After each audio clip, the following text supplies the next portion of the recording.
This is why on all my landing pages, I always ask for email first. Yeah. I feel like I can rule the world. I know I could be what I want to. I put my all in it like no days off. On the road, let's travel, never looking back. What's up? We're back from Miami, and we got a new nickname. I am Sean Fury. He is the Vanilla Gorilla. And we are back. We had to wing it this episode because we had a guest cancel last minute, but I think it turned out pretty good. So, Sam, what do we talk about? Yeah, so this episode actually turned out, I think, to be one of my favorite in a long time. We probably discussed maybe 20 or 30 ideas. The ideas start about halfway through, but we have a bunch of interesting ideas that are scattered throughout. So a few things that we've discussed. So businesses that we've both invested in recently, including an event business. We've talked about slingshot ideas. So slingshot ideas that have been kind of under the radar because of COVID. But now that there's a lot of pent-up demand for events, for interaction, things like that, these are going to be slungshot. Is that the right word? Slungshot? Slung-shooted. Back into popularity. We talked about litigation finance. So basically, there's a whole bunch of people that will finance lawsuits and then take a cut of the winning settlement. Kind of interesting. We talked about secondhand stores. Shockingly, it seems like a huge idea. And then finally, we wrapped up with one of the best Shaan stories I've ever heard, where we talked about door-to-door sales. Trust me, it's going to leave you fired up. It's in the last 15 minutes. It's awesome. We were supposed to have Bill Smith from Hello Landing on. I got an email from his PR team literally 60 seconds before we were supposed to hit record saying he's not going to make it. I don't know what we're going to do today. I'm so angry about that. Oh my gosh, I'm frustrated. I got to give you credit. You replied back to the email to the PR person. The PR person, 60 seconds before the podcast is supposed to record, right? We're in like the sound room, green room, getting sound check. And it's like, hey folks, sorry, not going to be able to make it today. Looking forward to rescheduling. And Sam just goes, are you kidding? 1 minute before the podcast? No context? And I thought the are you kidding was very ballsy. I would have just ate it, just took the slap. And I think you rightfully like, what? Okay, so I'm reading this book called Nonviolent Communication. I'm reading it for two reasons. The first reason is I've gotten repeated feedback from you and Abreu and my coworkers that I have a temper. And I don't think I have a temper. So I'm trying to get that. And my wife, Sarah, the second reason is that... And this feedback is pissing me off. I think I could be a little hot. But, and then, hey, we got to say, I was with you the whole week. We went to Austin, Miami. And you were like an angel. You were totally patient. You were just being grateful the whole time. It was amazing. And then I think you even noticed at the end, I was going to tell you, and then you go, I've been really kind this whole trip. I'm feeling really kind and grateful. So I guess we can talk about that. But yeah. So Bill Smith, sorry, brother. Like I have a feeling it wasn't Bill's fault. That's what I would bet. I bet he's got people, and I bet that he screwed that up. They screwed it up, not him. But I reply. You know what happens? Like sometimes you don't really think about the other side. You're just going about your day. One thing is rolling over. This other thing comes up, and you're just like, we got to move that call thing. We got to move that podcast thing. And so I've been on that side where I don't sort of fully appreciate that the other side of it has, there's a lot of prep that goes into a podcast. There's like multiple people on board and timing, and then you need to record because you have to release, and then you're preparing for him, you're researching him, you're not researching other topics, so then you got to go live without him. But I just think the show goes on. Look, we're not big shots yet. I would love to be a big shot. We're not big shots yet.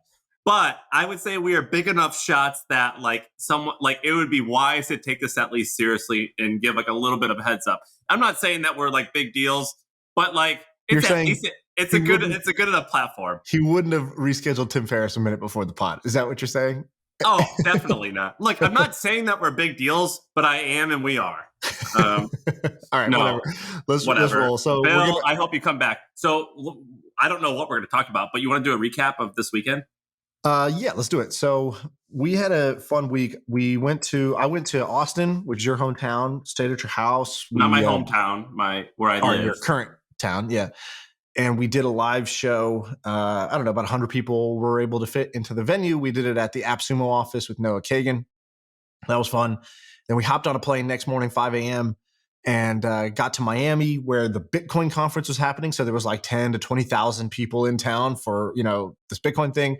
And we were there for our Miami show. And I think, I don't know, a few hundred people. I don't know how many it ended up being. Maybe, I don't know. What do you think, Dan? 250, 300 people, something like that? Well, 300 people RSVP'd, but I think, or no, maybe, sorry, 350. 200 show up.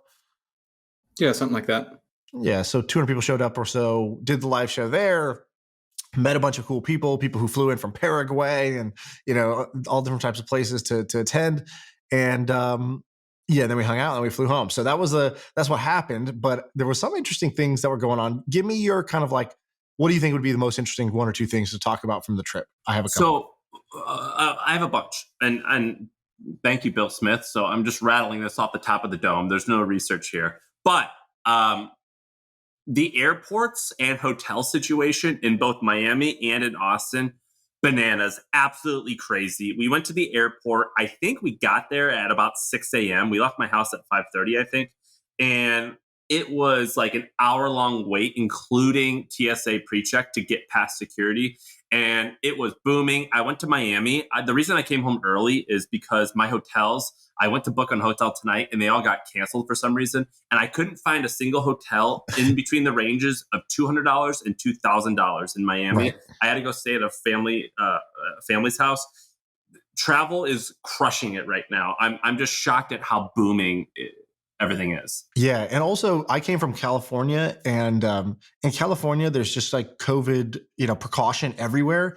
And as soon as we got to Austin, you were like, oh yeah, this is my favorite, coffee shop / bar. I don't even know what the place was, a Lazarus or whatever it's called. And we walk in and I was like, it's like stepping into a time machine. I was like, whoa, everybody's just chilling. Everybody's hanging out at a restaurant indoors, no masks. Some people had their mask on. That's cool. That's their choice. And other people didn't. But it was like, wow, life has really gone on and people are back to normal. And because in Florida and Texas, I think they're probably two of the most like kind of forward states as far as like returning to the norm.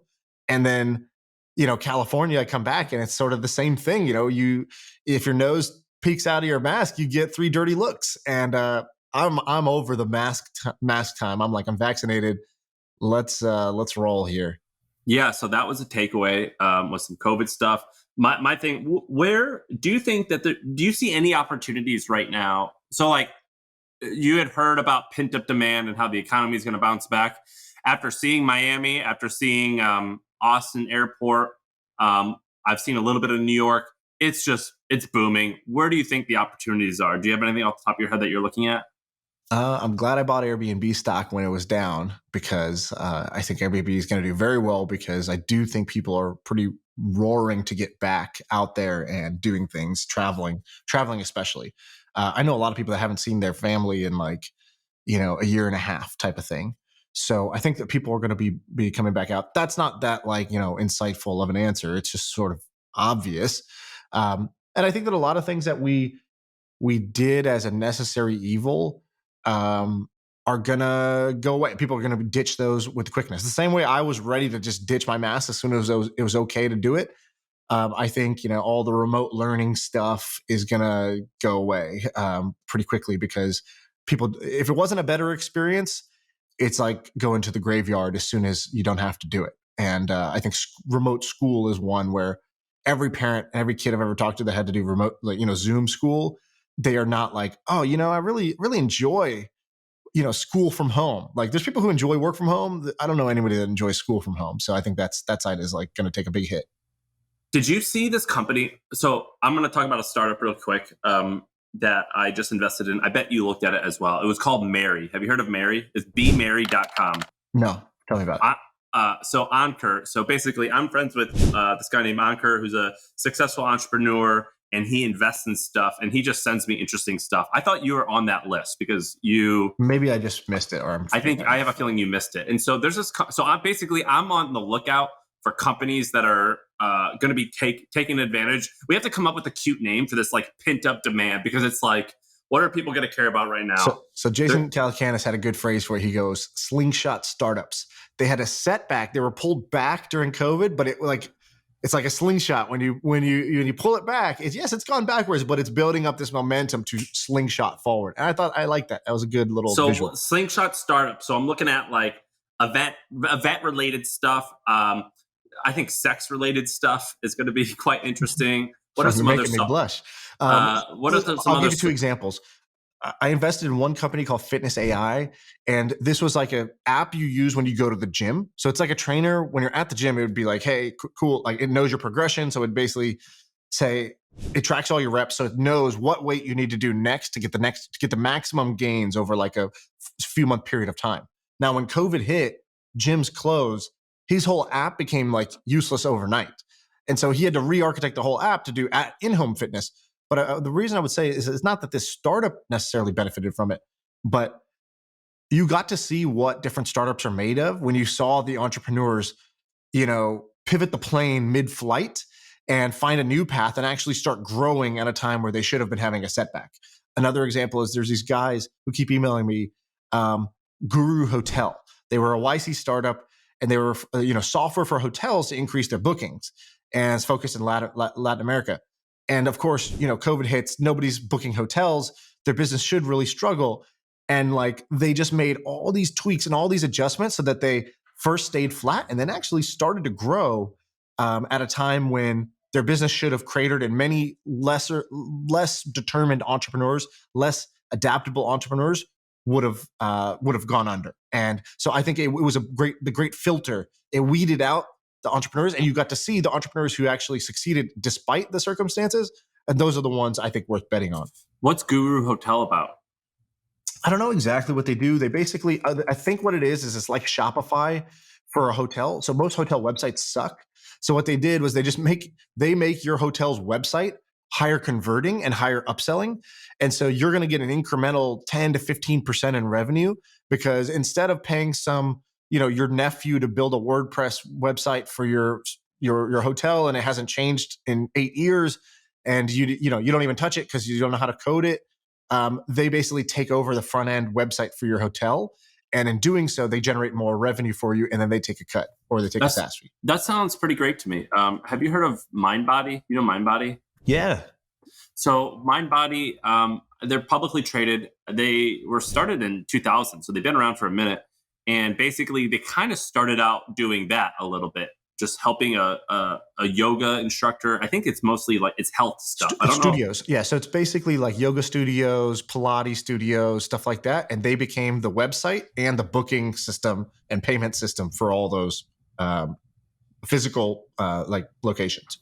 Yeah, crazy good company. Kind of quietly, I think they're based out of San Luis Obispo, so they're not Silicon Valley, and so they've probably been quietly crushing it. And what's this called? Hotel Guru? Guru Hotel, yeah. Oh, they should call it the other. They should switch it. It should be Hotel Gurus. They should switch. It's like so obvious when you said it. I hadn't even thought about it. Yeah, they need to change that. Guru Hotel? Oh no. Never mind. Rescind all positive compliments.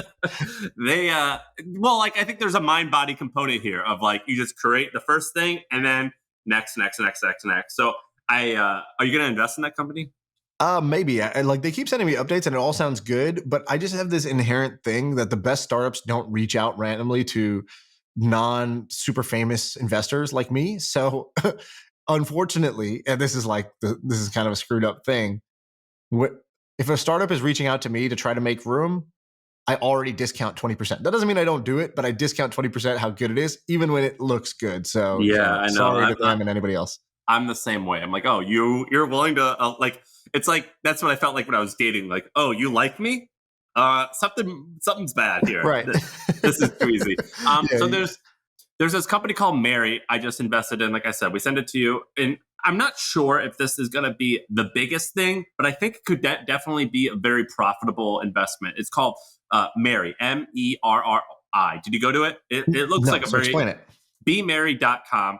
I'll tell you why I'm interested, but I'll tell you first what it does. So what it does is you need to organize an event. They've uploaded, I don't know how, maybe there's a huge database out there, but they've uploaded massive amounts of renderings or like floor plans of event space. And then they make it really easy to drag and drop different tables and chairs and whatever you need for a wedding or a conference, and you could outline what the event is going to look like, and you do it in 3D because somehow the floor blueprint. So it looks like The Sims. So it's like you have the venue, and then it lets you upload like circle table, chairs, banquet chairs, like speaker, like podium or whatever, right? It looks like The Sims. You make a little 3D rendering. Exactly. And the reason I invested in this was because of something that Andrew Wilkinson said on this podcast. He called something an airport business. I think he called, what's that thing he owns? Dribble? Yeah. He owns this thing called Dribble. And what Dribble is or I think he was referring to Dribble when we're talking about airport business. But basically, with an airport, you arrive at the airport and you're there. You have to be there for 3 to 4 hours. You're going to buy whatever they have. If you're there, it's very easy for that airport to sell you candy, a magazine. You're a captive audience. Yes, you're a captive audience. And what Mary did is they made it where they uploaded all of these venues. And so people who are executing weddings can go on there and pay a fee to use their software to drag and drop and like organize stuff. And then what they've done is so the vendor can come on and put the stuff that they want to sell. So like certain types of chairs, whether it's for rent or to buy, it could be on there. And then as the event planner is on there doing their thing, they can sell just the event planner loads and loads and loads of different stuff. So they can make money through affiliate. They can make money through subscription fees. They can make money through a lot of different stuff that they're on there. And the reason why I invested in this is I think that this is a boring thing that could work quite well. And there's going to be a massive pent up demand for events. And so we put a little bit of money into it. We'll see if it works. But I love the business of Houzz. Do you know Houzz? Houzz. I've heard of it, and I think you used that or something like that for your house, right? No, I use something like that. Yeah. So I use what Houzz is. You probably don't know. Houzz is probably, the audience is probably majority women. It's you basically can design your kitchen or your bedroom on Houzz, and they make like $1 billion a year through affiliate fees. It's quite amazing. And it's a multi-billion-dollar company, but it's kind of been quiet in the background. It's kind of amazing. What I used was, what the fuck did I use? I used this service where you take a picture of your house. Modsy, I think you told me. Yeah, Modsy. I took a picture, this thing where you take a picture of your house, and then you pay $300 per room. So I think I paid like $1,200. A designer designs it, and then if I choose to, I can purchase all these stuff that they're telling me to buy, or I can just go buy stuff on my own that kind of looks like it. Right. By the way, I like these models where, I don't know about you, but for me, whenever it's like, hey, you get the free consultation and ideas, and then it's up to you if you buy them. And at the beginning, I'm always like, sweet, let me get the free expert advice. And like, I'm not going to buy the things. That's how I go in. And then as soon as I see it, I'm like, oh, that looks really good. Like, I guess I could just push this button and just order these items, right? Like I could just buy these things. And so it ends up being where I go in knowing eyes wide open on the model. Like it's like NerdWallet. It's like, cool. I go in, I read the blog post about the credit cards. I'm not going to like just pick one of these credit cards right off here necessarily because I kind of know, there's like an affiliate thing. But then I do because it's so convenient. And there's something to that. When I was selling my house, it was the same thing with staging. They're like, cool, like we're gonna do all this work to give you these 3 free options on which one you want to do. And then as soon as you see it, you're like, okay, give me the expensive one. I'll do it. It looks so much better. And so it sort of breaks you over time, like the puppy clothes where they give you the puppy, they let you keep it for the weekend, and you're like, great, I'll just play with this puppy for the weekend. And then by Sunday night, you're like, this puppy's never leaving my house. I didn't know that was a thing. You never heard that in sales? No. The puppy clothes? No. Basically, you give them the thing. And then instead of having them opt in, you have them, you can opt out if you want. And nobody ever opts out. Do you, what are some other slingshot startups that you're seeing? Or slingshot opportunities? So the slingshot. So it has to be something that was set back during COVID. So what was set back during COVID? I think physical retail, schools, travel, hospitality, like we just said. There's other things that are like concerts and stuff like that. I think those sports games, concerts, I think those are all going to come back. So I'll give you one, which is sports games. So the NBA playoffs is going on right now. And I always wondered, would people have kind of like PTSD from COVID where they don't want to be in, even when it's safe, they just don't want to be close to other people without, in confined areas. But these arenas are sold out. As many people as they'll let in, it's packed. People are going nuts. They're having a good time. And, it just feels good to be back in a high energy place again with a whole bunch of other screaming, lunatics. And so, but I think what happened is, I think it's sort of like the NBA franchise or the league had to get like double resilient, because all of a sudden this thing it just took for granted, which is all this ticket revenue, went away for like a year. And so now they open their mind up to, well, what other revenue streams should we have? Should we allow sports betting? Should we do that? Should we sponsor things that we weren't sponsoring before? Should we do NFTs? Oh, okay, cool. NBA Top Shot, we'll do NFTs as a source of revenue.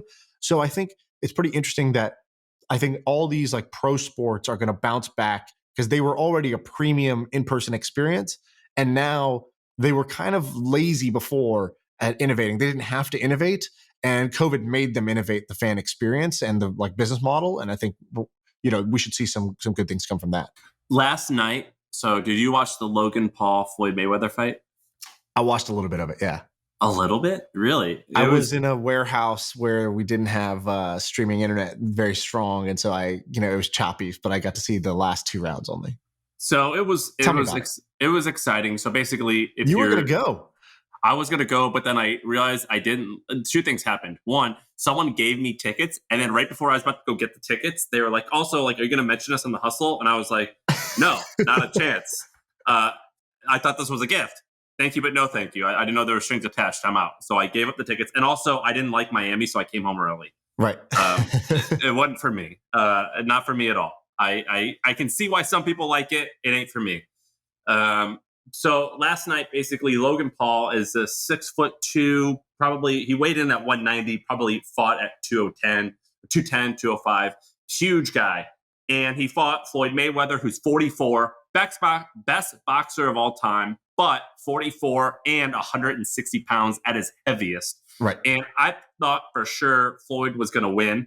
It ended up being basically a draw because they don't declare a winner because it's an exhibition. But Floyd did not do well. And Logan did as good as he possibly could have, which is he didn't get knocked out. Well, and from what I understand, Floyd did the Floyd thing where he just didn't do anything. He just played defense. He just let the clock run out. He didn't. Was it that he was unsuccessful on offense, or he just didn't try any offense because he didn't need to because he got paid either way? I think he's old. I think age was a factor here, and I think that size was a factor here. I think that the reason why everyone says Floyd lost, because a loss for Floyd is not winning and not knocking him out. Everyone, including me, thought for sure Logan's going to get knocked out. He didn't. He did great. He's a winner. The guy went from vining to fighting Floyd in a stadium. Total winner. But what he did before the show was, Logan is known for collecting Pokemon cards, and there's this whole trend, if you don't know about this, of unwrapping cards. And so I actually love watching unwrapping NBA cards. I don't even like the NBA, but the title will be unboxing a Michael Jordan card. I think it's awesome. I love doing it, or love watching this. Logan has this whole thing where he does it, and he created a necklace that was basically the most expensive or most rare Pokemon card of all time. And he put it in some type of safety thing, and he wore it around his neck as he was walking out.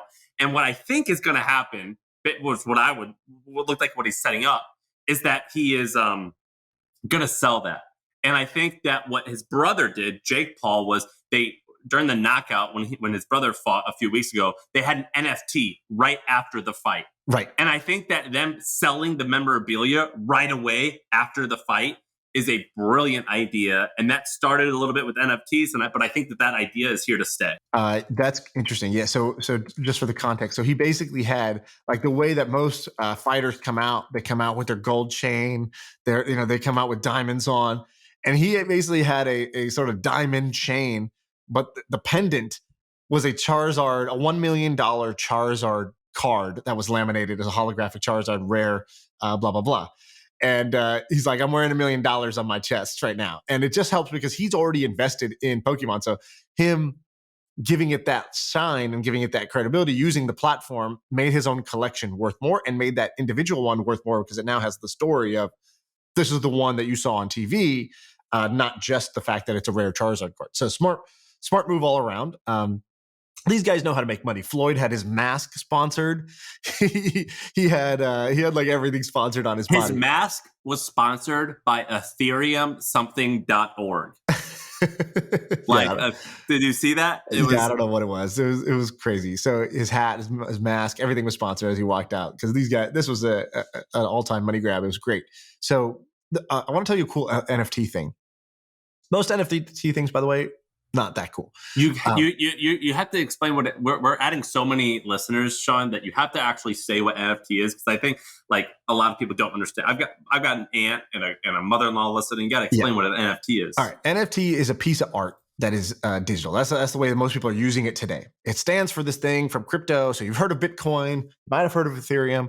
Ethereum lets you create this thing called an NFT. An NFT just means it's a unique thing. So for example, if I have $100 bill and Sam has $100 bill, we could swap it and we would just know they're all the same. $100 bill is the same as the other. But if I have a piece of art on my wall, Sam has a piece of art on his wall, we can't just swap it because my art is unique and his art is unique and they're not going to be worth the same amount. Even if we had, sort of the same pair of Jordans, they might be in different condition or different years, whatever it is. So an NFT is more like a pair of fancy, basketball shoes. It's something that collectors will own. It can be used in many other ways, but the majority is that people are using it to collect, to create and collect digital art. They got popular because a whole bunch of people who were what I'll call crypto rich, right? They made their money on Bitcoin. They made their money on Ethereum. They got tons of money from that.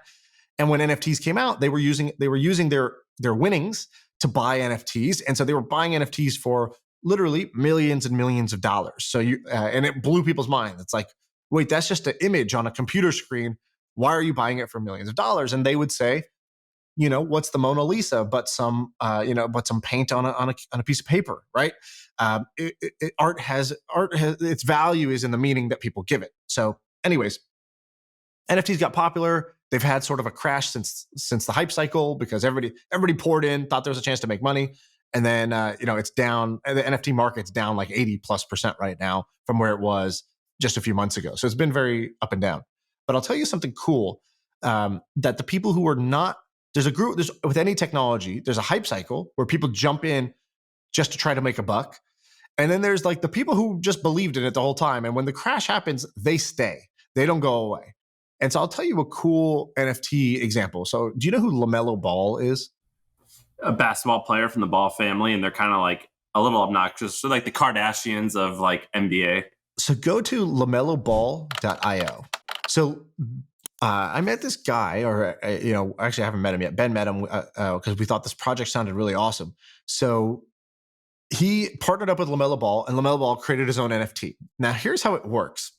The website looks awesome. Yeah, exactly. Very, very good website. So there's like 4 different types. It's like he turned LaMelo Ball essentially into a Pokemon card. Okay, so you can collect these different LaMelo Ball types of cards.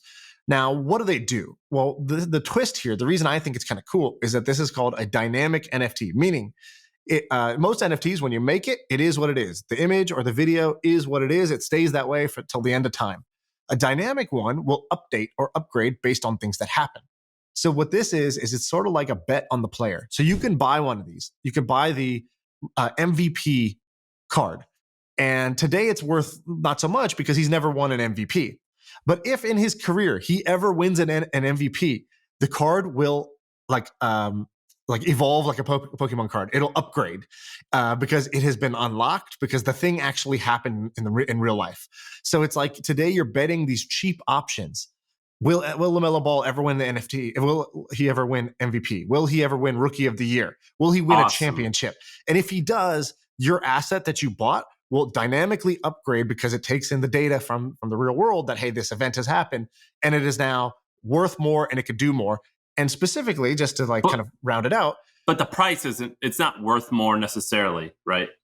Well, it's like most things, right? Like if I buy a Michael Jordan rookie card and then Michael Jordan becomes the greatest player of all time, that rookie card's worth more than it was when he was a rookie and nobody knew how good he would be. How do they literally? So what I'm looking at here is basically this 3D rotating image of LaMelo it's like playing a basketball. Little trophy almost. How are they making? I mean, this looks awesome. Like the resolution's amazing. Everything about like the way it looks is cool. How are they making that? I think it's just 3D animators on the internet, right? They get them to make some custom stuff for them. And by the way, that's a group of people who've had a renaissance right now because there's a whole bunch of famous people that want their own NFT. And to do that, you need a digital artist to make you your cool thing. So anyways, one cool thing about this, by the way, you buy the thing and it comes with access. So like, let me just read off the perks if you bought like the most expensive one. So the gold LaMelo one is the Rookie of the Year one. It is guaranteed to evolve if he wins Rookie of the Year, which, by the way, he will this year. It comes with a physical card. It comes with $750 in guaranteed endorsement deal rewards. So basically, his endorsers have to give you free stuff, which is kind of cool. It comes with some official merchandise from him. You have a chance to win NBA game tickets valued up to $5,000. You have a 50% chance to receive autographed memorabilia, and you're going to get exclusive access to video calls that he's going to do with holders of his collectible. So it's kind of cool, right? What if a basketball card came with access to the player, right? Like, you buy the LeBron card, and LeBron, for all the holders of the platinum card, he's going to do a Skype call with them, or a video. Why the hell did I say Skype? A Zoom call with them, once a year or something like that. Or you get, a pair of game-worn shoes. You have a 10% chance of getting those or something like that. This is great. I think this is so cool. What I want to ask, well, I'll ask that in a second, but this is awesome. I think, like, I'm not necessarily... By the way, the guy who made this, I think he's like 21 years old. He's like Steve Bartlett type of... I'm seeing shades of Steve Bartlett again in this guy who's a hustler who made this happen. So that's actually what I want to ask about. I wasn't going to skip ahead, but I do. We'll come back to this. So what I'm seeing on this website is that this is basically, this LaMelo thing is basically a creation of a company called Ether.Cards. Is that right? Yeah, maybe that's the name of his company. Yeah. Yeah, his company is called Ether.Cards. I'm looking at the traffic. If you go to SimilarWeb and look at the traffic, basically nothing. And then in 1 month, 3 million visitors. All the traffic is direct, meaning someone very likely there's just 3 million people in the very first month of this thing being launched in March, typing in Ether.Cards. Those numbers, if you don't know anything about these numbers, that's phenomenal. Right. What I want to know is, how are people discovering these types of things? So beautiful question. I should have said this at the beginning. The change here is not, we went from a basketball card that's a piece of cardboard that you buy from Target to now a digital thing that you have on your phone or on your computer. It's not just that. LaMelo owns his own IP. He is releasing his own card set. So otherwise, the NBA signs an agreement with Panini. They're the guys who make all the basketball cards, or Topps, right? These brands that make cards. And the players don't get directly a cent from their own cards' popularity. So right now, like Luka Doncic, he has the most popular Panini cards, and they're being sold on the secondary market for thousands and thousands of dollars. Like a LeBron card will sell for $200,000. But LeBron doesn't get a cut of that transaction because he didn't issue it. He as a collective group, they sign the rights, when they become an NBA player, the NBA cuts a deal.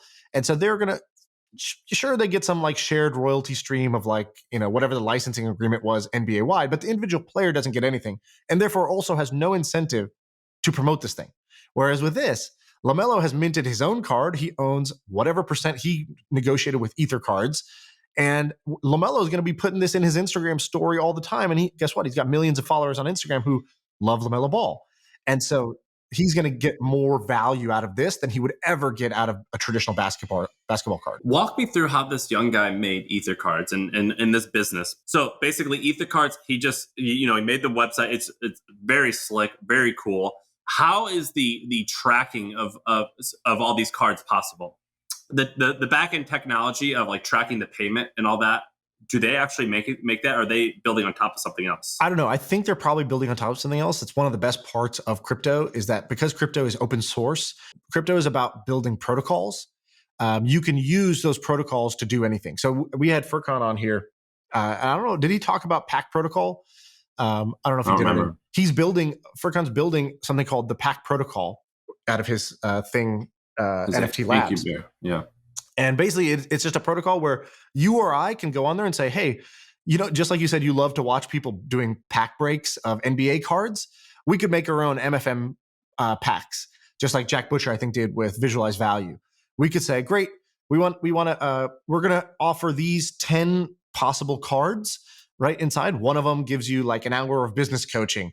Another gives you a shout out on the podcast. Another gives you a free shirt. Another gives you just a Twitter follow. Whatever. We come up with our rewards. We just type them in, and it basically says assign the probability to each. It's like, oh, the follow is high probability, and an hour of business coaching is only 1% of people should get this when they open a pack. We set the price, and it'll basically spin up like Shopify for NFTs. It'll spin up a website where we can sell our packs, and fans can come, they can buy them, and they can open them up, and they can have a chance of winning X inside. We didn't have to do any coding to make that happen because they have built the pack protocol to make this happen, and it's all saved on the Ethereum blockchain. All the ownership is there, and they just take a cut of every buy in exchange for having built this technology for us. So back to the Ether.Cards. These kids like built just the front end and used someone else's protocol, and then they hollered at. They somehow got in touch with LaMelo. I mean, like, hey, do you agree? And by the way, sorry, just to cut you off 1 second. I don't know how we got in touch with LaMelo. I'm going to ask him, but after launching this project, so this thing did hundreds of thousands of dollars in the first day when it dropped. Just the LaMelo thing, or just the LaMelo thing did. I don't know if I can say the exact number, but north of $300,000 during the drop, and then. Other players. Just by the way, it's so funny saying like north of 300. Like it did over 300, $433,000. Like that's like. I got to give the people the information without giving people the information. I'll give you a hint. It rhymes with heaven $100,000. Like that's like what you're saying. Yeah, basically. So other NBA players, including one of the most popular NBA players on the planet, hit him up and was like, "Hey, saw the LaMelo thing. Let's like talk to my people. Let's do it. Let's do my own." And did this kid have a following already on Twitter, or what platform is he using? So I'm going to chat with him this week, but Ben talked to him while we were in Miami, and what he said was that he got big. His claim to fame before this was helping artists go viral on TikTok. So he partnered with a bunch of musicians. He's like, yo, a bunch of the viral things you've seen on TikTok, I kind of architected those behind the scenes. I don't know what that means, but I'm like, oh, you got hustler dripping off you. Like, this is good. And how did Ben, so Ben, if you're listening, is Shaan's coworker. Basically, they schemed together. How did Ben find this? We saw the announcement on ESPN announced LaMelo Ball is doing his own NFT. We saw an article. I read the dynamic NFT part, how it updates based on the player's actual achievements in the real world. And I just messaged Ben. I go, this is fucking genius. Find the genius who made this. And he went and he found the guy who made it. He scheduled a call. I couldn't make that call. Ben did the call, and Ben gave me the lowdown on like who this guy is. He's like, he's awesome. You should talk to him. And Ben met him on social. Yeah, just DM'd him. Ben has I don't know if he used his Twitter or he has access to my Twitter where he could just DM anybody from my account. And because my account has more followers, I get a higher rate of reply. So let's do. There's so many takeaways here for a listener. I want to go through these takeaways. The first is like, I'm actually amazed at this. The way that you found this was not special. Correct. Maybe if Ben doesn't have a big following, right? He's just no. It looks normal. Ben Levy, or Ben M Levy. Fuck, I don't know his Twitter, something like that. Ben M Levy. So yours looks special. You have 144,000 people. Most people would reply to someone if they have 144,000 people, but Ben's isn't. All he did was DM'd him. Does the kid even know? Does he know who you are? Like, does he know Shaan is like a popular podcaster or anything? No idea. Okay, great. So that's the takeaway here is that like you found an opportunity by seeing it on ESPN. You had Ben, but you didn't have to have Ben. No, I've done this myself. That's how I found Ben, by the way. Same thing. Just cold reach out. That's a huge takeaway here. The other takeaway is just that this NFT thing is cool. Yeah, exactly. And I think you're going to see more of this. You're going to see famous people launching their own limited edition NFTs that come with access to the person, and they own the whole thing. So they don't have to sign with a label or sign with or like rely on Topps to go make their card for them. They're going to release their own cards, and they're going to own their own upside, which is obviously a much better thing for the talent. Yeah, this is amazing. I love this. I have a couple other topics if you want to do them. Go. Okay, let's do two things. So normally when we research, we have a document. What are you using? Sorry, mine's just on my notes. On my it's from my phone's notes because I was typing it while we were like, we'd meet somebody. Like for example, at the event where we did the podcast, some guy came up. He's like, "Hey, I'm a lawyer. I've been a lawyer in Dallas for a long time. I drove down for the event, drove from Dallas to Austin, and I just love you guys. Always get the wheels turning. In fact, I can't just like be a normal lawyer anymore. I really want to do more. And he has this idea for litigation finance. He goes, you know what that means? Did you talk to this guy? No, but can I guess what that means? Yeah, please. Basically, I think this is what Peter Thiel did. So is it when? Yes. Okay, so basically, Peter Thiel is this billionaire guy who had a vendetta against Gawker because Gawker outed him as being gay. So Yes. Peter Thiel is a powerful VC. He's gay. He didn't want anyone to know he's gay. Gawker wrote an article saying he's gay. And so he plotted for 10, 15 years. Yeah. Probably 10 years. He goes, whenever I see these guys slip, I'm pouncing. So 10 years later, after this article, Hulk Hogan has a sex tape issue. And Peter Thiel has two guys on staff just sniffing out an infraction. They go, hey, this Hulk Hogan thing, that's it. So the story is Hulk Hogan was Hulk Hogan was having sex with someone. Some third party filmed it without his consent.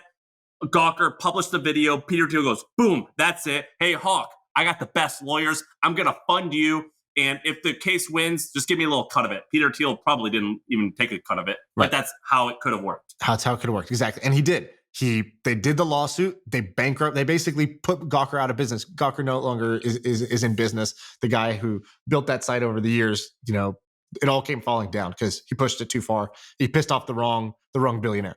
So, and by the way, some people think this is bad. Whatever. I don't care. So what litigation? Not that you don't care that if it is or is not bad. You're saying it's interesting regardless. I'm saying irrelevant to what we're talking about is whether billionaires should fund lawsuits and take down media or not. Okay, whatever. So litigation finance is exactly this. So basically what he does is he's a lawyer.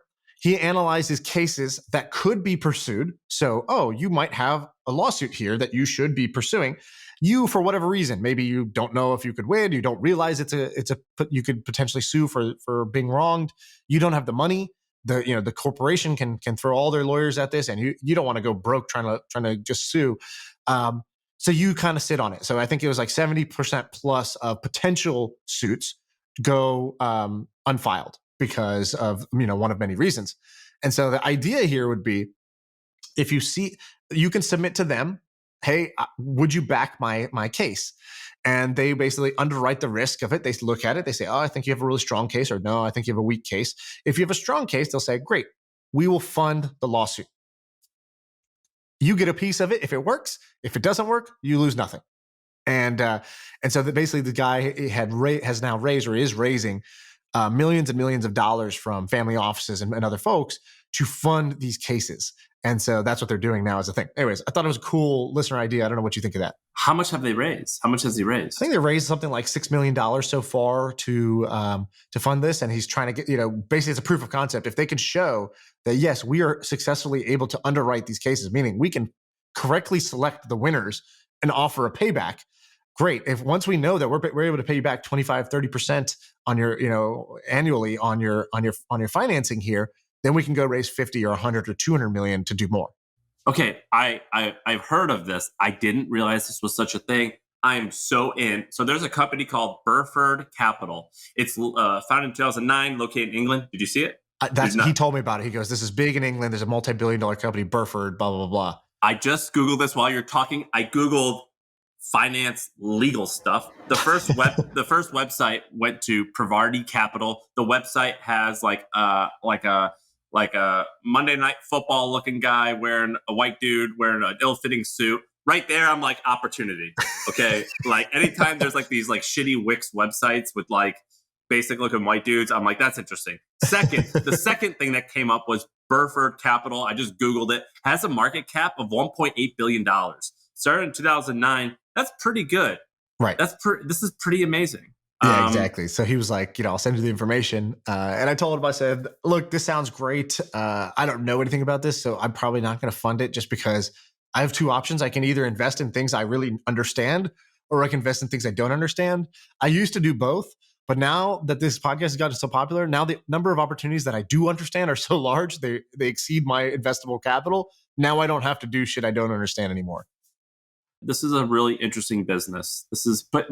So when you're a further along, and I would actually say you're probably a better investor than I am. When I look at these types of companies, I think like, what's the idea? That's important. Right. I think of, I don't have enough time to go and verify if this is like a solid market. So I look at who else is investing. Right. That's probably, a lot of people will say, oh, that's boring. Are you ever going to take a chance? Well, probably not, to be honest. Like I like looking at that. But then the third thing is I look at the person. Are they a competent person? Right. So does this person seem like they're going to build a huge company off this? He seemed like a competent person. He seemed like a lawyer who, I don't think you need to be the visionary or like the shark executor. I don't think you need to do anything for that. I think you literally just need to be somebody who's going to do the blocking and tackling to make this happen. I don't think it requires genius, which is great. That's actually a positive thing for this business. You don't want to invest in businesses that require genius. Yes, but you more likely than not need some type of charisma in order to be. I mean, like, you either do need to be a genius, so you do need to be like a Peter Thiel type of guy. You do need to be maybe like like you or me type of person, which we don't really know how to do that much. But we're charismatic enough to convince other people to come work at our companies and convince them to do the work. Yeah. And then you have like a few like industry knowledge, where maybe this guy has, but you need something. Yeah. You need attributes. As Conor McGregor once said, if you're going to beat me, you got to have some attributes. Yeah. If you're going to beat me, you need some attributes. Yeah. So like, look, if you're going to like succeed, you need some attributes. So what are the attributes going to be? Like something like when you're building a fighter or building a sports team or building like an NBA player on video games, and you can like put like, do I make this person like as fast as possible? Do I make them as tall as possible? Or do I make them as strong as possible? You need something there. I think that's the next shirt. You need attributes to beat me. Yeah. So what attributes does this guy have? So that's what I'm curious about. Yeah, I think his is domain knowledge. I think that's the biggest one. Do you agree with me, by the way? You need some attributes. You do. And what I guess like the only point I was trying to make is that some require more attributes than others. There are some where you have to be the smartest and the fiercest and the fastest. And, there's some businesses that require that. And there's some where you can be the tortoise, not the hare. Right. And I think this is one where you could be the tortoise. You just have to keep going forward.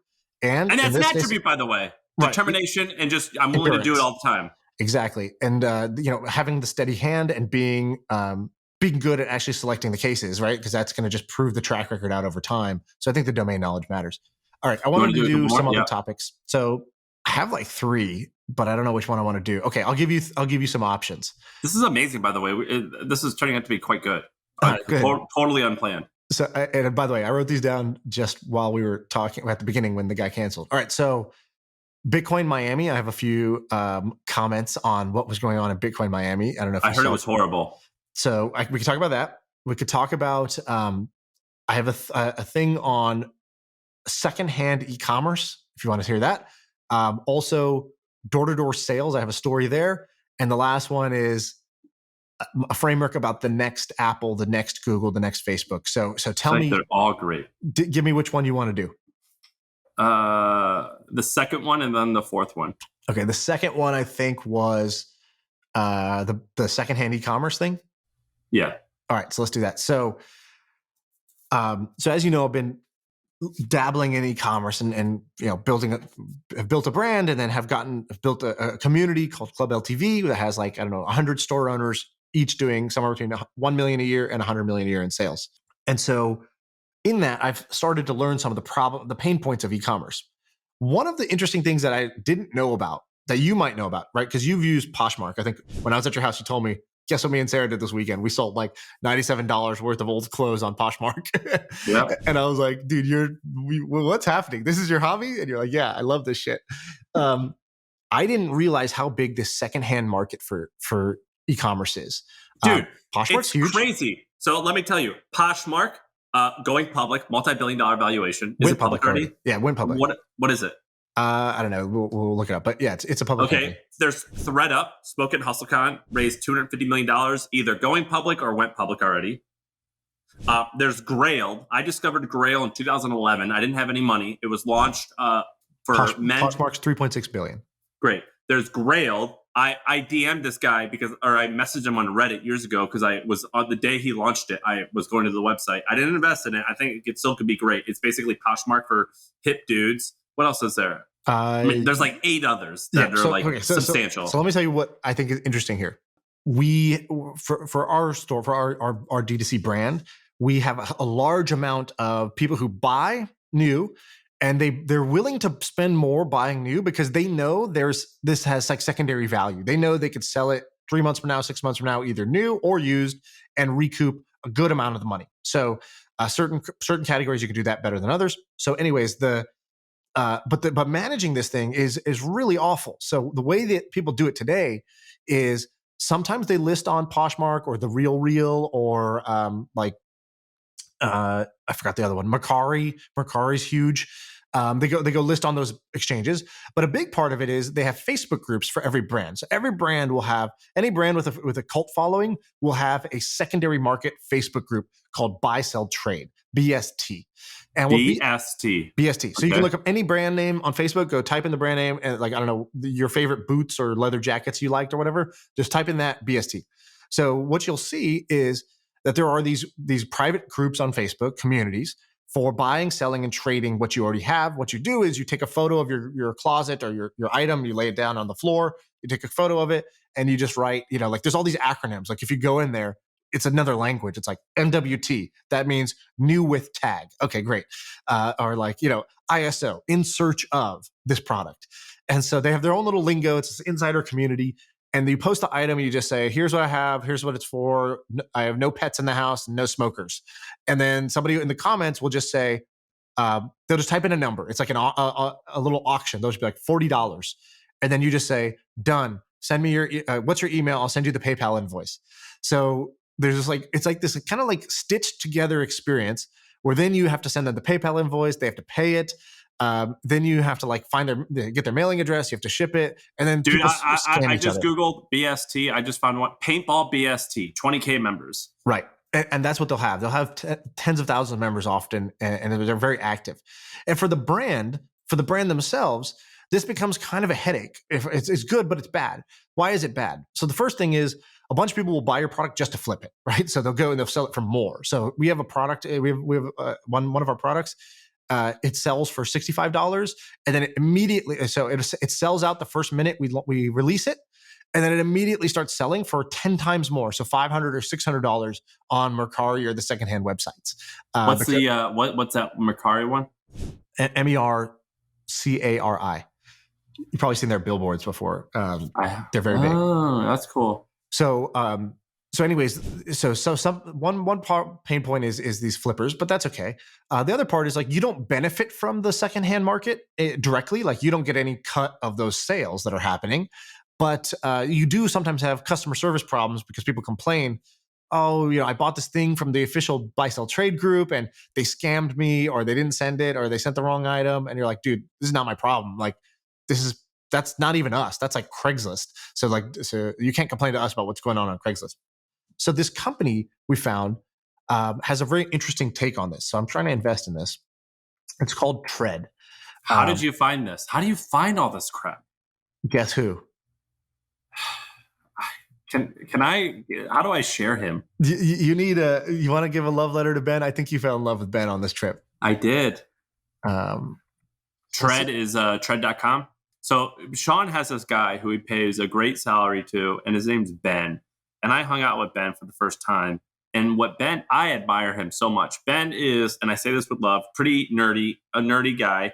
And not like in terms of like looks or acts, but like just like his interests. Like he just loves like gadgets. He loves new stuff. And I started talking about him, and he just talking to him, and he just told me he just browses the web to find the latest and greatest stuff, and he'll use it, and then he'll DM or email or message the person who starts the thing and just say, this is neat, here's tips that I would do to make it better, or here's been my experience using your thing. And that's all he says. And in doing that, he sees everything and knows everyone. And I think it's so fascinating.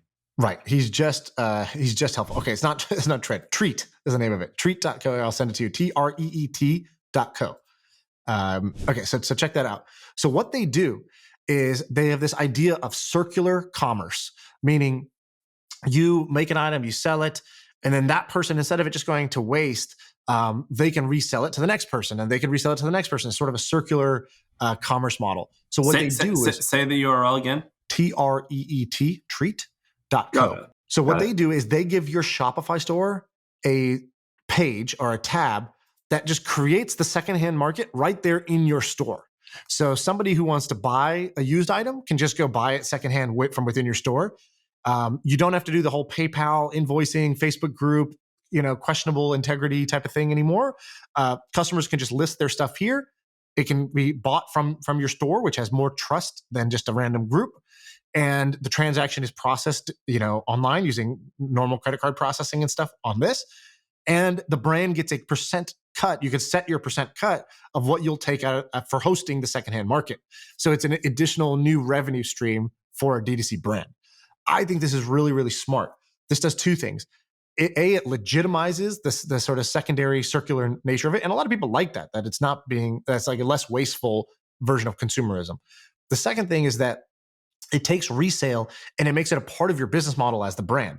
So for consumers, it helps because it's higher trust. The technology is all built. You don't have to do this manually through Facebook groups. And for the brand, here's an extra X% of revenue that you're going to make every month because now you participate in the resale market. That's crazy. I don't know if this is a good idea. How would you feel as a business? I mean, you do. I'm going to use this because I want this for our business. Do you think a lot of people feel the same way? I don't know. We'll see. You know what my gut says? Super early. Make more shit. Like, why are you selling out? Don't sell out. Like, is you selling out? That sounds like a you problem, not a you need a plug-in problem. Well, it's not just for selling out, right? Some people just can't afford the full priced item. Like, I don't know, you bought those dumbbells in your garage, secondhand off Facebook Marketplace or whatever, right? Like, if you can get the item in good condition for half the price, that opens up your buyer pool into a different segment that can't maybe always afford the full price item, and you don't have to do heavy discounting as a brand. Okay, so I'm just Googling as you're talking because we didn't have time to research. But so Patagonia's CEO has this great thing where he goes, I actually don't want you to buy more stuff. Buy one thing from us, and if it rips, we'll fix it, and it should just last. So like only buy one thing. So I just Googled Patagonia pre-owned. They have a URL that's dedicated to it called oneware.patagonia.com.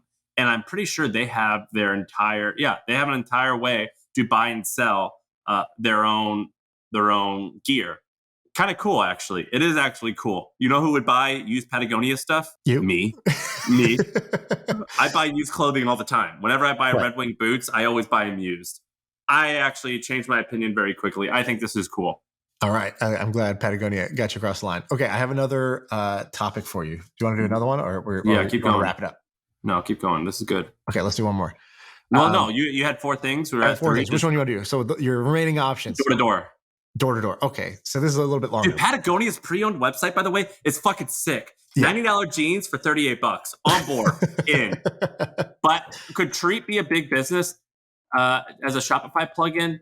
Am I being a hater just because it's a simple Shopify plugin? Well, I don't even think it is a Shopify plugin, but I know what you mean. I think it's the wrong way to think about it, because if you look at how big the centralized marketplaces are, Mercari, Poshmark, those are 3 or 4 billion. This is that same thing, but just decentralized. Instead of one website where you go to find all the brands, every brand has your little marketplace embedded into it. So I think it's a smart strategy where you give the brand the marketplace instead of trying to get the customer to come to your app. This is fucking awesome. Okay, here's some more. So door-to-door sales.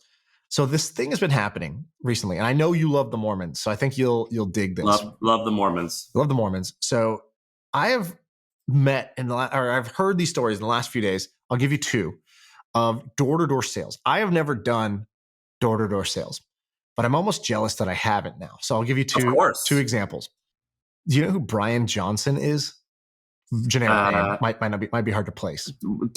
So I know 2 different Brian Johnsons. One sells books online, and the other started Braintree. Braintree is the guy I'm talking about. Okay, so that's pretty good. You get 200 points for your house there. All right, so Brian Johnson. I was listening to his interview. He went on Lex Friedman's podcast. I was listening to it. Does he still work? Yeah. So here, his story is insane. So he basically creates Braintree, which is like a payments. It's basically an online payments company. Stripe before Stripe. It was Stripe before Stripe. It didn't become Stripe, but it sold for about $800 million, I believe, to PayPal. And he owned most all of it. Yeah, exactly. He owned a huge chunk of it. He also, I think they bought Venmo along the way. So he had the strategy early on, which was like, we go to the merchants, we get the merchants to use us because we're so easy to use online, and then we'll build a consumer like side of we'll buy the most hit consumer app, and that was Venmo, and that will be a valuable company. And anyway, so he builds his company for $800 million. He sells it, and he decides what he wanted was he wanted to have a huge nest egg to just reinvest into a world-changing idea. So he's like, how do I get as much financial capital as possible in the next few years so that I can self-fund and work on one of the most like gnarly, like world-changing problems. So the thing he's working on And by the way, he thought that Braintree wasn't going to be, I mean, that's like pretty. And Lex even brings this up. He's like, online payments actually does help the world. He's like, yeah, that's true. But I knew that if I didn't do online payments, somebody else would. I wanted to work on something that if I didn't do it, I don't know if anyone else would. And so the thing he's working on is that same thing that that Elon is working on, Neuralink. So his is called Kernel. It's a brain interface. So what that means is you put this like helmet on. It looks like a bicycle helmet, and it's basically reading your brain waves while you're sitting there. And so, what does that mean? First, it can analyze your brain while you're just doing things. So that's interesting. You can get more insight about yourself. And what his company's trying to do is basically spit the data out so that all he's trying to do is be able to read brain data. Then any developer can take that data and those learnings and actually build any application to improve your life off of it. So that's what they're trying to build with Kernel. So, and by the way, he took, I think, $60 million after he sold Braintree, and he funded the first $60 million into Kernel himself because. Yeah, I'm reading about that right now. He put, so they've raised 53 from outside, 54 from his own money. Yeah, 54 million of his own money, exactly. And so I think, most investors didn't want to touch it because it's like, dude, this is just going to be a money pit. It's the hardest technology, requires the most expensive engineers. We're not there yet. It's going to take 10 years. And he's like, yeah, don't worry. That's why I have this nest egg to fund this thing myself. How much did he make when he sold Braintree, you think? I don't know. I don't know the exact number. But anyways, this doesn't even matter. This is just setup. That's the guy, cool guy. I would have featured him maybe as Billy of the Week, and maybe we'll do a little bit of a deeper dive. Hey, Dan, let's get this guy on the podcast. This guy is cool. Yeah, we'll get Brian on.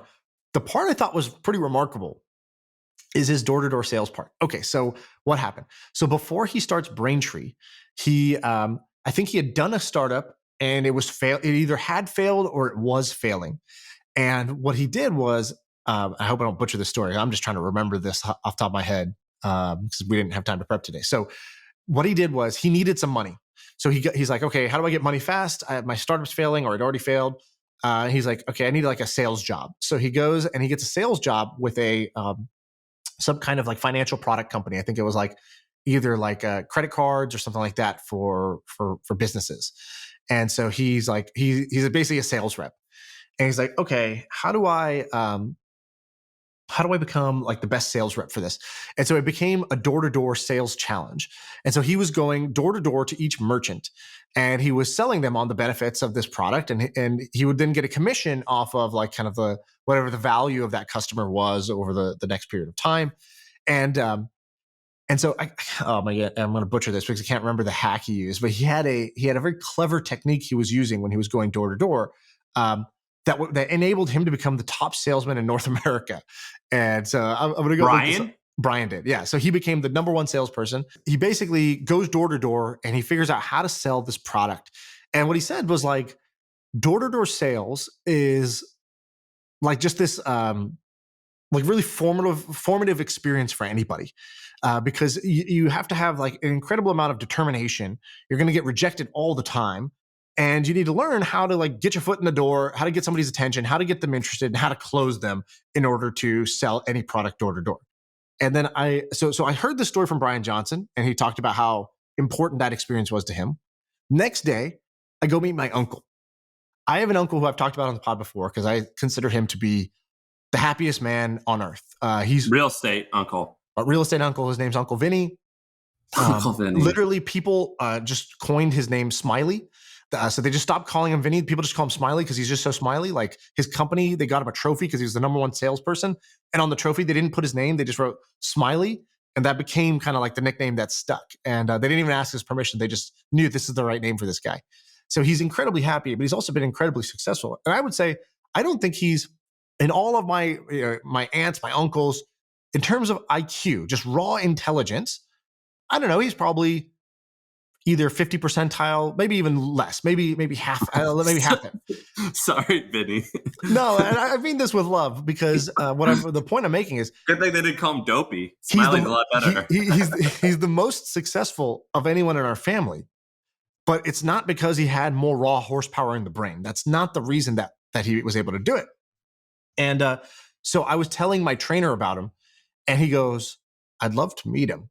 And I go, "What?" He goes, "Yeah, where does he live?" And I go, "He lives in Danville, actually. He lives, not far away from here, 30-minute drive." He goes, "Could we just go meet him?" I was like, "Yeah." So I texted my uncle. I said, "Hey, I was telling my trainer about you, and he wants to meet you." And he goes, and he was like, "Sure, come on by, no problem. Yes, like, can't wait to see you." And I was like, who doesn't? And I was like, I noted to myself, he didn't even ask why. What's the context? You want something from me? He's just like, yes. You want to meet me? Yes. And I also thought to myself, what a goal, by the way, to be the type of person that people want to make a pilgrimage out, to go drive an hour to go see, just because of a description of the way you are. I thought that's kind of amazing, because he doesn't want anything from him. He's not trying to get a business deal or get a customer out of him. He just heard how his personality is and was like, I got to meet this guy. So we drive out there and we sit down, and he's already on level 10 excitement, and we're having a great time. And I started asking him, I said, when did you become you? When did you become this way? You weren't born this way. So how'd you become this way? And he's telling me the long story. And he talked about this door-to-door sales job. He goes, I came from India, and I'm a student at university. He goes, George Washington University, I think. And he goes, I needed a summer job. He's like, I came here. I only had enough tuition. The government paid for my tuition for the first year. I had no idea how I was going to pay for the second year. But like, I have one summer to bridge that gap. Like, how the heck am I going to make next fall's tuition? So he looked for a job, and his roommate was like, hey, I work for this company called Southwestern. I don't know if you ever heard of this company. You're going to love it. But basically, this company called Southwestern, and what they do is they sell books. So they sell books door to door. They have this fleet of college students that will go out and they'll sell these books, like encyclopedias, dictionaries, Bibles, any textbooks of any kind. And Southwestern Advantage is what it's called. And they've since grown like crazy. They acquired now it's like 20 something companies, and it's like a multi-billion-dollar company. Crazy story about the founder. I'm going to have him as the Billy of the Week as a special profile, but I want to tell this door-to-door sales story. So he goes, okay, great. So what do I do? He's like, I can barely speak English because I'm just here from India, but okay, I got to go do door-to-door sales. How do I do that? He's like, they gave this training where they give us 7 books, like, how to win friends and influence people, like these 7 kind of classic self-help books, Tony Robbins and whatever. He's like, read these 7 books and then come to this training seminar. He goes, I go to this thing, it's an auditorium, and it's me and the 50 other college students. And there's this stage, and there's just a door frame on the stage. And you'd have to get up and you'd have to knock on the door, and then they would have an act, like the person from the company on the other side, an actor who is like, I'm Mrs. Johnson. And you open the door, Mrs. Johnson, and she would simulate like slamming the door on your face and being like, stop bothering us, right? Or somebody who's like lukewarm, or somebody who's interested. And they would teach you how to sell door to door. And he talked to me. He's like, they used to, my job basically every day in the summer, and I'm in the heat of summer, my roommate would drive me to some neighborhood, any neighborhood. I would just pick a different one every day. And at 9 a.m., he would drop me off. I didn't own a car, so I needed him to pick me up at the end of the day. So he's like, 9 a.m., he'd drop me off in a neighborhood, and 9 p.m., he'd come pick me up at the end of the day. And he's like, I would go door to door and I would knock, and they would teach you these skills of just selling door to door. So do you know, I don't know if have you ever heard this? I was fascinated by how you act. What is the actual method of selling when you're door to door? Have you ever heard this? No. What? So you typically say, hey, I was just talking to a bunch of your neighbors and they thought this was interesting. And so here I am talking to you. That's definitely part of it. But he broke it down he's like, there's a science to this that they taught us at this training. He goes, first you ring the doorbell, you knock on the door, and you don't look into the door, because when you look into the door, it's a little bit intimidating. And they see your face, they recognize that they don't know you. He's like, you want to look slightly, off 45-degree angle away, so that they're going to, like, when they look through the peephole, They're going to be like, okay, I don't know who this guy is, but he doesn't look too threatening. And then what are they trying to get you to do? Like to step your foot into the door eventually? Basically. So they open the door and you explain the pitch that you just said, which is, hi, my name is Vinny, and I'm a student here at George Washington nearby. And I actually have been, I've been talking to your neighbors. What we do is we sell tech or whatever it is. He's basically saying, I was talking to your neighbors and I wanted to stop by your place. I'm a student nearby, right? So you become a local. You're not a stranger. You're a friend, right? So you position yourself. And then I imagine you want to put like a timestamp. Like it is only going to be. I have to go in a second. Yeah, exactly. I don't have a bunch of time, but I would love to just chat with you, whatever, right? And he goes. A lot of people, what they would try to do is the door sample, meaning they would tell them, "I'm here to sell you a textbook. Check out this book. Is this something you're interested in?" And then the learning is nobody ever buys a book at the door. And I thought that's actually like a very applicable thing for almost every kind of sale. Is because you're afraid of getting rejected, you rush to try to just sample it. Give them the value so you don't annoy them. But the reality is that that's not how a product like this would ever be bought. Nobody's ever going to buy this at the door itself. So he goes, you want to get into the home. The whole objective of the door is to get into the home. And it reminded me of your writing style where you go. So I was about to say this. This is why I always say longer is better. I want them to fall down my slippery slope. And explain the slippery slope. It's like the first line, the goal of the first line. All right, look, there's only one goal of a headline of a sales page, and that's to get you to read the subheadline. The only goal of the subheadline is to get you to read the first sentence, and the only goal of the first sentence is to get you to read the second sentence. And I'm going to keep on doing that until you fall down the slippery slope. And not only, a lot of people say, I want to make this very easy to read. So do I. I want to make it easy to read as well. But I'm going to tell you a story, and I'm not going to rush it. And I want you to slowly fall down the slippery slope. And I want to make it kind of hard for you, because the more pot committed you are, the more likely you are to buy. Exactly. So this is the same exact thing. So he wanted to get into the home. So he goes, you asked to come in. And you don't look at them in the face. You sort of lead with your arm and your face. You sort of like point where you're trying to go, like into the living room right behind them. So you say, would you mind if I come in for a moment? And you sort of point your way into the door. And once you're in the door, now your close rate has gone from like 0.01% to like 30 or 40%, just because you're there, you're sitting down. So you're not like standing anymore. So now, by the way, this is why on all my landing pages, I always ask for email first. Because once you give me your email, you're just a little bit more bought in. You're in the door. Exactly. And, they might offer you a water or a drink. You say yes. You don't say no. Now you're both sitting there. You have your water and you start to explain to them. And now you need to put it in the context of their problem. So you look around the house. Oh, I see you have children. How old are they? Oh, I got a boy and a girl myself. Blah, blah, blah. This age is the craziest, blah, blah, blah. What are your kids doing what do you do for kind of after school education for your children? And that's how you're leading into the encyclopedia sale. That's how you're leading into the textbook sale, is you need to frame your product as a solution to their problem, right? So this is all like, this is common sense, but I just loved hearing it. It's not that common, dog. I think that like a lot of people don't know this. I think so I learned it. So I read How to Win Friends and Influence People. And by the way, all those old like fuzzy books, like How to Win Friends and People, Influence People, Think and Grow Rich. It sounds silly. I endorse all of them fully. That shit totally helps you. Tony Robbins totally helps you. I'm entirely on board with that. Right. The founder of Panda Express makes all of his employees go through a Tony Robbins and How to Influence People seminar. Totally on board with it. I learned how to do this when I was selling hot dogs. And then you know what else I did? Like every other 18-year-old, I use it to meet girls. Right. And it totally worked and I mastered it. Well, I wasn't like that good, but like I stepped up my game from significantly when I learned how to do all this. Right, exactly. And so he told me a couple things out of that. He goes, he's like, here I am. I'm a Hindu selling Bibles to America. I'm an Indian Hindu selling Bibles to Americans.